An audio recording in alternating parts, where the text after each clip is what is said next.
Movie के शुरू में हम एक छोटे से टाउन को देखते हैं जहाँ पर दो भाई रहा करते थे। बड़े भाई का नाम एडवर्ड था और एक उसका छोटा भाई। उन लोगों को अल्केमी टेक्निक सीखने का बहुत शौक था, जिसको यूज करके वो किसी भी मेटल को दूसरे मेटल में बदल सकते थे। यानी अगर कोई आम सा मेटल है तो उसे सोने में भी बना सकते थे। इसी का यूज करके वो अपने लिए टॉयज भी तैयार करते थे।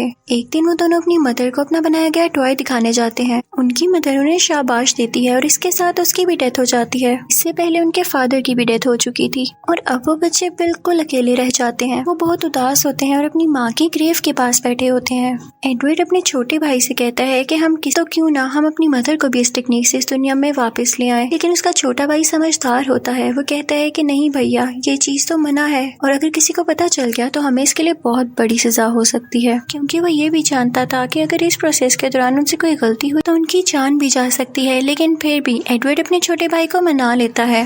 वो लाइब्रेरी जाते हैं और इस टेक्निक पर कुछ बुक्स ढूंढने लगते हैं और फिर वो सारा सामान, सारे मिनरल्स इकट्ठे कर लेते हैं जिनसे इंसानी जिस्म बना है, ह्यूमन बॉडी बनी है। वो एक व्हाइट कलर का सर्कल ड्रॉ करते हैं और उसके अंदर एक बर्तन रख के वो सारे मिनरल्स उसमें मिक्स करने लगते हैं। अब फाइनल प्रोसेसिंग के लिए इनको एक सोल चाहिए थी, तो ये दोनों भाई उसमें अपने अपने खून का एक एक ड्रॉप डाल देते हैं। अब उसके बाद अचानक से वो सामान आपस में मिक्स होने लगता है। उस बर्तन में कोई तूफान मच जाता है। उसमें से अजीब सी एनर्जी निकलती है जो कि हर चीज तबाह करने लगती है और उनका घर इस वजह से टूटने लगता है। इस तूफान में एडवर्ड का छोटा भाई भी खींचा चला जाता है। वो उसे बचाने की बहुत कोशिश करता है, लेकिन वो तो किसी दूसरी दुनिया में जा चुका था। यानी इनसे कोई गलती हो गई थी जिसकी वजह से एडवर्ड के छोटे भाई की जान की कुर्बानी देनी पड़ी उसे। वो उस दुनिया में पहुंच चुका था जहाँ पर गॉड रहा करते थे। अब एडवर्ड जब बड़ा होता है तो उसे सोच आती है कि मुझे अपनी भाई की तलाश में जाना चाहिए, उसे ढूंढना चाहिए। तो वो उसी दुनिया में जाने की तैयारी करता है और गॉड से कहता है कि ऐसी क्या गलती हुई मुझसे कि मैं अपनी माँ को ठीक से बना नहीं सका, मुझे एक बार अपनी माँ को देखना है। तो गॉड उसे एक ऐसे दरवाजे के अंदर भेज देता है जहाँ पर उसे अपनी माँ की सोल की एक झलक दिखाई देती है। एडवर्ड उसे ठीक से नहीं देख पाता और उसे बाहर निकाल दिया जाता है।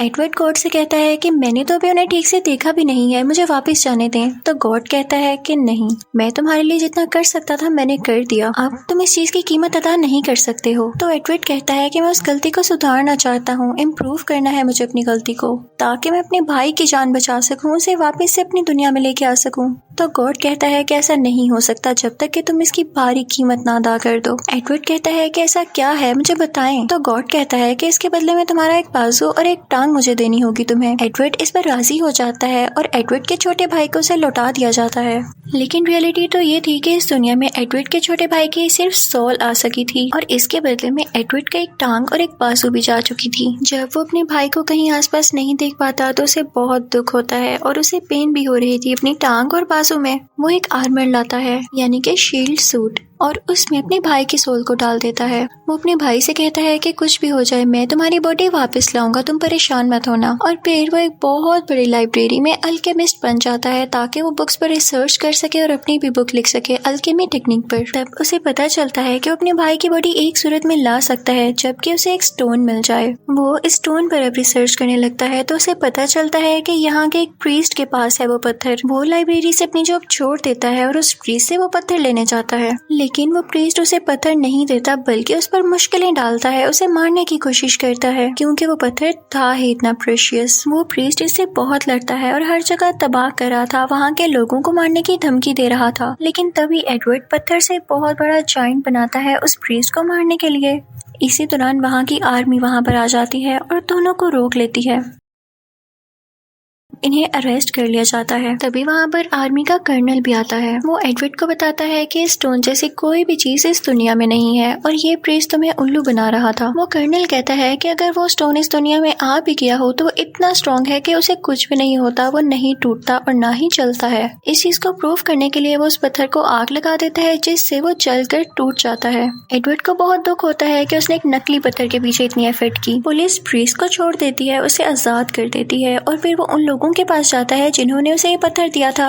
वो लोग आर्टिफिशियल इंसान थे जिन्हें किसी स्ट्रॉन्ग पावरफुल अल्केमिस्ट ने बनाया था। प्रीस्ट इन पर गुस्सा हो रहा होता है कि तभी उनमें से एक आर्टिफिशियल लड़की उसे मार देती है और वो आर्टिफिशियल लड़का उसे खाने लगता है। फिर हम देखते हैं कि एडवर्ड एक जगह पर होता है जहाँ पर उसे आर्मी जनरल मिलते हैं जो कि उसे काफी इम्प्रेस थे। वो कहते हैं कि मैंने तुम्हारे बारे में सुन रखा है और मैं सच में तुम्हारी मदद करना चाहता हूँ। अगर तुम्हारी नीयत साफ है, तुम अगर अच्छा काम करना चाहते हो। वहाँ पर ही एडवर्ड का दोस्त भी आया होता है। आर्मी जनरल एडवर्ड को बड़े बड़े अल्केमिस्ट के पास भेजता है कि हो सकता है कि वो एडवर्ड की कुछ मदद कर सके। तभी वहाँ पर एडवर्ड की बचपन की दोस्त आती है और ये वही फीमेल फ्रेंड थी जिसने एडवर्ड के नकली हाथ और बाजू लगाए थे। अब कर्नल इन लोगों को एक बहुत बड़े अल्केमिस्ट के घर लेकर जाते हैं जो कि अपनी बेटी और एक डॉगी के साथ रहता था।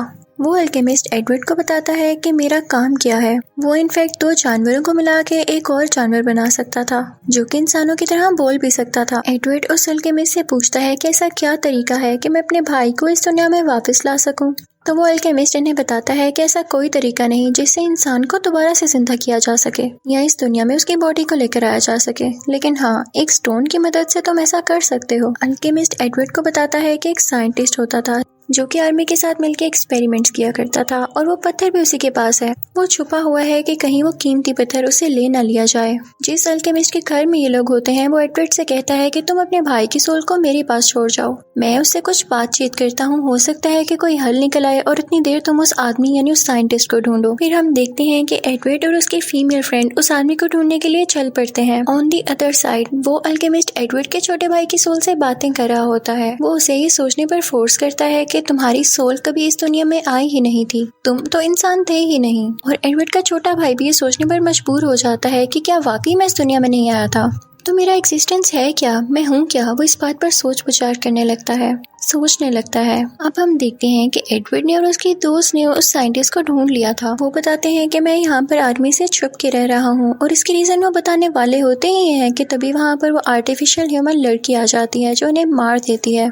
मरने से पहले पहले वो एडवर्ड को बताते हैं कि आर्मी की एक ऐसी लैब है जहाँ पर तुम्हें वो पत्थर भी मिल जाएगा और सारी इन्फॉर्मेशन भी। इसके साथ साथ वो एडवर्ड को कुछ नोट्स भी देता है। अब हम देखते हैं कि एडवर्ड जब उस अल्केमिस्ट के घर जाता है जहाँ पर उसने अपनी भाई की सोल को छोड़ा था, तो वहाँ पर उसे उसकी बेटी और उसका डॉग नहीं नजर आता। जब वो उस अल्केमिस्ट के कमरे में जाता है तो वो बहुत खुश होता है और उसके सामने एक अजीबोगरीब क्रिएचर सी थी जो कि उसने 2 जानवरों को मिलाकर बनाई थी। वो बात भी कर रही थी। एडवर्ड उसके पास जाता है तो उसे वो क्रिएचर बहुत अच्छी लगती है, लेकिन तभी वो बोलने लगती है कि क्या तुम मेरे साथ खेलोगे। तो ये सुनकर एडवर्ड को याद आता है कि ऐसा तो अल्केमिस्ट की बेटी मुझसे कहा करती थी। उसे पता चल जाता है कि ये 2 जानवरों का मिक्सचर नहीं है, बल्कि अल्केमिस्ट ने अपनी बेटी और अपने डॉग को मिला लिया है एक साथ और उससे ये क्रिएचर तैयार की है। उसे बहुत गुस्सा आता है। वो उस अल्केमिस्ट को मारने लगता है कि तुमने ऐसा क्यों किया। तो वो एडवर्ड से कहता है कि तुमने अपनी माँ को वापस लाने के लिए अपने भाई की कुर्बानी दी और मैं साइंस में बहुत आगे जाना चाहता हूँ, जिसके लिए मुझे अपनी फैमिली को कुर्बान करना भी पड़े तो मैं करूँगा, और मैंने किया।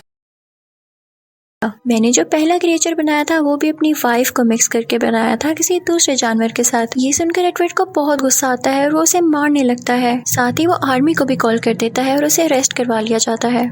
एडवर्ड काफी उदास हो जाता है कि वो छोटी सी बच्ची की जान नहीं बचा सका। फिर हम देखते हैं कि एडवर्ड उस स्टोन की तलाश में उस लैब के एड्रेस को ढूंढने लगता है जो कि उसे उस साइंटिस्ट ने बताया था, लेकिन उसे वो स्टोन नहीं मिल रहा होता। तो वो रोने लगता है। उसके छोटे भाई की सोल जो कि एक आर्मर में कैद थी, उसे लगता है कि ये सिर्फ एक कीमती स्टोन के पीछे है और मुझे यूज कर रहा है। इस बात को लेकर दोनों में बहुत लड़ाई होती है क्योंकि वो ये सोचने लगा था कि एडवर्ड उसका असली भाई नहीं है। वो दोनों बहुत लड़ते हैं और इस वजह से एडवर्ड का हाथ काफी जख्मी हो जाता है। तभी एडवर्ड की फीमेल फ्रेंड रोने लगती है और उससे बोलती है कि क्या तुम्हें नहीं याद, हम तीनों बचपन में एक साथ खेला करते थे। वो उसे उसका पास्ट याद दिलाने लगती है और कहती है कि इसका मकसद सिर्फ तुम्हें इस दुनिया में वापस लाना है। ये तुमसे बहुत बहुत प्यार करता है, तुम क्यों नहीं समझते हो। तुम्हारे दिमाग में किसी ने नेगेटिव चीज भर दी है, तुम सोचने की कोशिश तो करो क्योंकि तुम एक इंसान हो। एडवर्ड के भाई को आहिस्ता आहिस्ता सब याद आने लगता है और वो अपने बड़े भाई से माफी मांगता है। एडवर्ड अब हर लाइब्रेरी में जाता है ताकि उस लैब के बारे में पता लगा सके, लेकिन उसे उसके बारे में कोई इन्फॉर्मेशन भी नहीं मिलती। वो दिन रात एक कर देता है, लेकिन आखिरकार वो थक जाता है। तभी वहाँ पर कर्नल आते हैं और उसे कहते हैं कि मैं तुम्हारी मदद करता हूँ।